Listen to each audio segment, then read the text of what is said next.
حمزہ ناصر official Islamic channel کو like subscribe کریں۔ اگر آپ اس پہ غور کریں تو آداب معاشرت کا خلاصہ ہے یہ حدیث۔ آقا کریم نے ارشاد فرمایا اتنی دیر تک کوئی شخص کامل مومن نہیں ہو سکتا جب تک وہ اپنے مومن بھائی کے لیے وہ پسند نہ کرے جو اپنے لیے پسند کرتا ہے۔ ایک اچھا معاشرہ تشکیل دینے کے لیے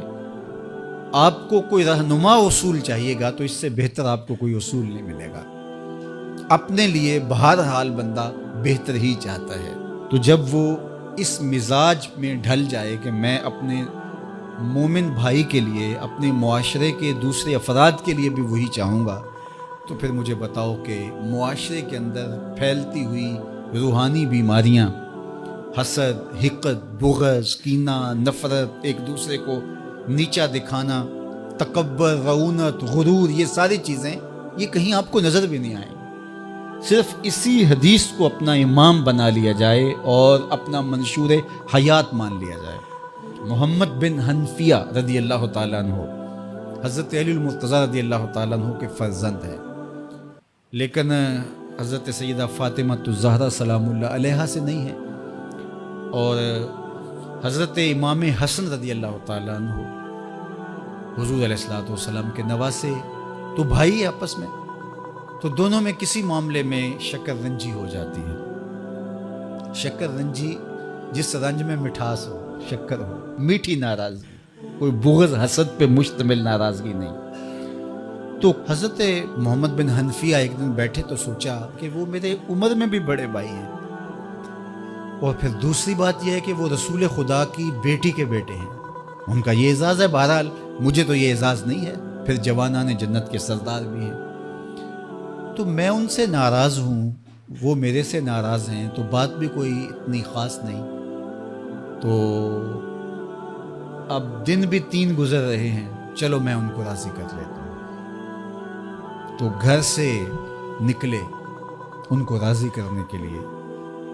تو واپس آ گئے راستے سے، کاغذ لیا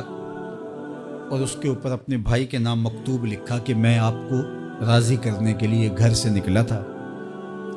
لیکن راستے میں مجھے حضور علیہ السلام کا فرمان یاد آیا کہ جب 2 مومن بھائی آپس میں کسی معاملے میں الجھ جائیں، ناراض ہو جائیں، تو جو صلح میں پہل کرے گا وہ جنت میں بھی پہلے جائے گا۔ تو میں تو یہ گوارا نہیں کرتا کہ آپ سے پہلے جاؤں، تو میں ناراض ہوں، آپ آئیں اور مجھے منائیں۔ تو حضرت امام حسن نے خط پڑھا اور مسکرانے لگے، اور آپ تیزی کے ساتھ تشریف لائے اور اپنے بھائی کو کہا اچھا مان جاؤ پھر، تو وہ مننے کے لیے تو پہلے ہی تیار تھے نا۔ تو جب آپ اپنے مومن بھائی کے لیے وہ پسند کریں گے جو اپنے لیے پسند کرتے ہیں، تو پھر زندگی گزارنے کا مزہ آنے لگے گا۔ نفس روکتا ہے یہ چیز میرے پاس ہے اس کے پاس نہ ہو، یہ اعزاز میرے پاس ہے اس کے پاس نہ ہو، اور اس کی ایک اپنی لذت ہے اور وہ مادی لذت ہے، اور ایک ہے باطن کی، روح کی لذت۔ تو روح کی لذت نفس کی لذت سے کہیں زیادہ اور کہیں دیر پا اور کہیں مختلف ہے۔ اس لیے جب آپ قربانی دیتے ہیں، ایثار کرتے ہیں، یا کسی کو ترجیح دیتے ہیں، تو اس کی جو روحانی لذت ہے، آپ کو بھوک لگی ہوئی ہے، تو آپ کو ایک روٹی مل گئی ہے، تو آپ کو ایک ایسا شخص نظر آیا جو آپ سے بھی زیادہ بھوکا ہے، اور آپ کسی نمائش کے لیے نہیں، محض اللہ کی رضا کے لیے اس کو روٹی دے کر کے دیکھیں، خود بھوک کاٹ کے دیکھیں،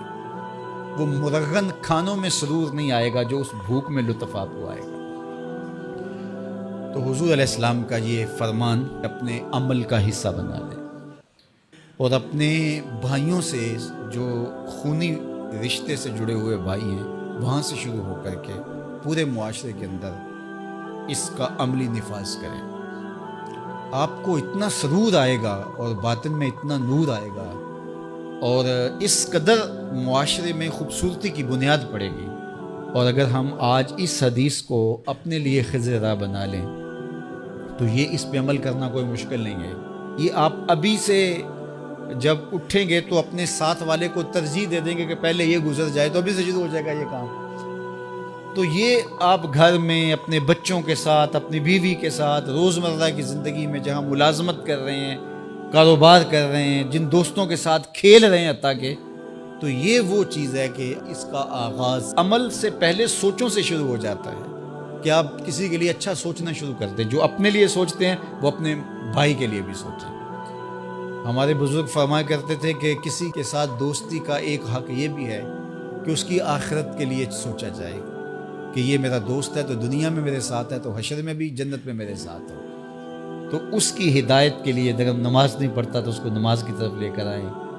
اگر اس کے معاملات کے اندر خرابیاں ہیں تو ان کو دور کرنے کی کوشش کریں اور اس کو آہستہ آہستہ اچھائی کا خوبہ بنا لیں.